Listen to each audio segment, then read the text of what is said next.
Assalamualaikum warahmatullahi wabarakatuh. Salam sejahtera bagi kita semua. Yang terhormat Bapak Purwanta selaku pelatih Latsar CPNS Angkatan 46, dan yang terhormat Ibu Dewi Nila Krisna selaku mentor di unit kerja Badan Pengawas Pemilihan Umum Kabupaten Bandung. Sebelumnya izin memperkenalkan diri, saya Dewi Rahmawati, peserta Latsar CPNS Angkatan 46 dari kelompok 3 dan dari unit kerja Badan Pengawas Pemilihan Umum Kabupaten Bandung. Pada kesempatan kali ini, saya akan membahas mengenai tugas agenda 3 tentang analisis isu strategis berdasarkan APKL dan USG. Sebelum memasuki pokok pembahasan, saya akan membahas dulu mengenai Badan Pengawas Pemilihan Umum Kabupaten Bandung. Badan Pengawas Pemilihan Umum Kabupaten atau Kota tertuang dalam pasal 101 Perbawaslu melakukan pencegahan dan penindakan di wilayah kabupaten atau kota terhadap pelanggaran pemilu dan sengketa pemilu, mengawasi pelaksanaan tahapan penyelenggara pemilu di wilayah kabupaten atau kota yang terdiri atas pemutakhiran data pemilih, penetapan daftar pemilih sementara dan daftar pemilih tetap, pencalonan yang berkaitan dengan persyaratan dan tata cara pencalonan anggota DPRD kabupaten atau kota. Selanjutnya, penetapan calon anggota DPRD kabupaten atau kota, pelaksanaan kampanye dan dana kampanye, pengadaan logistik pemilu dan pendistribusiannya, pelaksanaan pemungutan suara dan penghitungan suara hasil pemilu, pengawasan seluruh proses perhitungan suara di wilayah kerjanya, serta pergerakan surat suara, berita acara perhitungan suara, dan sertifikat hasil penghitungan suara dari tingkat TPS sampai ke PPK. Selanjutnya, mencegah terjadinya praktek politik uang di wilayah kabupaten atau kota, mengawasi netralitas semua pihak yang dilarang ikut serta dalam kegiatan kampanye sebagaimana diatur dalam undang-undang, mengawasi pelaksanaan putusan atau keputusan di wilayah kabupaten atau kota yang terdiri dari putusan DKPP, putusan pengadilan, putusan atau keputusan Bawaslu, Bawaslu Provinsi maupun Bawaslu Kabupaten Kota, keputusan KPU, KPU Provinsi maupun KPU Kabupaten dan Kota, keputusan pejabat yang berwenang atas pelanggaran netralitas semua pihak yang dilarang ikut serta dalam kegiatan kampanye sebagaimana diatur dalam undang-undang ini. Mengenai isu strategis yang akan saya bahas, terutama di unit kerja, salah satunya di Divisi Sumber Daya Manusia dan Organisasi yang ada di Badan Pengawas Pemilihan Umum Kabupaten Bandung. Kredibilitas dari sebuah organisasi sangat ditentukan oleh perilaku orang di dalamnya.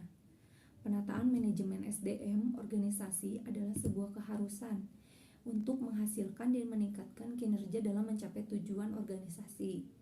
Dalam organisasi pemerintah, pengembangan sumber daya manusia adalah sebuah hal yang vital untuk dikelola dengan baik dan bijaksana, seiring dengan meningkatnya harapan dan tuntutan masyarakat akan kualitas pelayanan publik. Fungsi sumber daya manusia dan organisasi di Bawaslu yaitu: pertama, melakukan fungsi tata laksana dan kesekretariatan; kedua, pelaksanaan seleksi anggota Panwas Kecamatan; ketiga, pendidikan dan pelatihan; keempat, pengelolaan basis dan pengawas pemilu; lima, pemantauan dan evaluasi. Selanjutnya, masuk ke dalam identifikasi isu. Isu yang diambil yaitu terdapat 3 isu. Yang pertama yaitu ada isu mengenai lambatnya proses administrasi persuratan. Pengelolaan persuratan merupakan kegiatan yang di dalamnya termasuk prosedur penerimaan surat, penyimpanan surat, dan dengan hasil temu kembali, yaitu dimaksud dengan kearsipannya. Yang kedua yaitu isu mengenai lambatnya proses pengajuan BPJS. Dampak jika isu tersebut masih berlanjut yaitu pegawai tidak dapat menggunakan haknya sebagaimana penerima jaminan sosial pemerintah dan akan kesulitan ketika sedang sakit dan memerlukan perawatan kesehatan. Berdasarkan Undang-Undang Nomor 24 Tahun 2014, sejak BPJS Kesehatan diresmikan menjadi jaminan sosial, karena menyangkut kesejahteraan pegawai dan merupakan salah satu bentuk jaminan sosial yang diatur oleh pemerintah. Dan isu yang ketiga mengenai kurangnya disiplin pegawai. Disiplin merupakan rasa taat dan rasa patuh terhadap nilai-nilai yang dipercayai serta menjadi tanggung jawabnya. Dengan kata lain, disiplin merupakan rasa patuh terhadap peraturan atau tunduk dalam pengawasan dan juga pengendalian.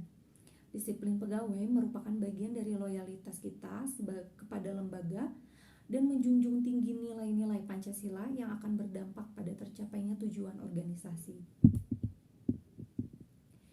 Selanjutnya menuju pada analisis APKL. Yang dimaksud dengan analisis APKL yaitu isu yang berdasarkan aktual, problematika, kehalayakan, dan layak. Berdasarkan identifikasi dan deskripsi isu-isu permasalahan yang aktual ada pada unit kerja, dianalisis bukti-bukti yang relevan terkait dengan aktualisasi agenda 3 yaitu manajemen ASN dan smart ASN. Maka isu-isu dianalisis dengan menggunakan analisis APKL, yaitu isu pertama, lambatnya proses administrasi persuratan masuk ke dalam aktual, problematika, kehalayakan, dan layak. Keterangannya yaitu memenuhi. Dan kedua, yaitu lambatnya pengajuan BPJS Kesehatan. Isu ini masuk ke dalam aktual, problematika, tidak masuk ke dalam kehalayakan, namun masuk ke dalam layak. Keterangannya tidak memenuhi. Dan yang ketiga, yaitu isu kurangnya disiplin pegawai, masuk ke dalam kategori aktual, problematika, kehalayakan, dan layak. Keterangannya yaitu memenuhi.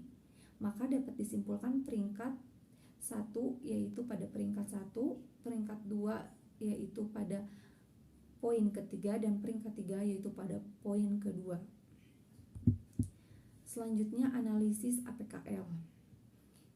Berdasarkan hasil analisis di atas, isu yang memenuhi syarat adalah lambatnya administrasi dan kurangnya kedisiplinan pegawai. Dari 3 isu yang berhasil diidentifikasi, terdapat 2 isu yang valid. Kemudian kita analisis lebih lanjut menggunakan analisis USG, yaitu urgency, seriousness, dan grow. Isu yang pertama yaitu lambatnya proses administrasi persuratan. Untuk bobot urgency yaitu mendapatkan bobot 5, dan untuk seriousness mendapatkan bobot 4, dan grow mendapatkan bobot 4. Total skornya yaitu 13. Isu yang kedua yaitu kurangnya disiplin pegawai. Untuk bobot urgency poinnya 5, dan untuk seriousness poinnya 5, dan grow 5. Total skornya yaitu 15. Maka dapat disimpulkan yang menjadi prioritas adalah isu mengenai kurangnya disiplin pegawai. Setelah ditetapkan isu yang diangkat menjadi bahan aktualisasi, melalui metode USG dilakukan analisis penyebab isu agar dapat memahami faktor terjadinya isu tersebut. Analisis penyebab isu dilakukan dengan metode RCA, Root Cause Analysis, dengan teknik analis fishbone atau cause diagram effect. Maka dapat disimpulkan bahwa penyebab utamanya yaitu belum adanya sistem presensi online, pemahaman terhadap SOP yang masih kurang, dan tidak adanya sanksi dan aturan yang bagi pegawai yang tidak disiplin. Usulan tindakannya yaitu dapat membuat sistem presensi online dengan aplikasi yang mudah diakses oleh seluruh pegawai, peningkatan kapasitas SDM khususnya kegiatan evaluasi untuk meningkatkan kualitas sumber daya manusia di unit kerja, dan menindaklanjuti dengan tegas terhadap pegawai yang tidak disiplin dengan surat peringatan. Sekian pembahasan pada agenda 3 kali ini. Mohon maaf apabila ada salah kata. Wabillahi taufiq wal hidayah. Wassalamualaikum warahmatullahi wabarakatuh.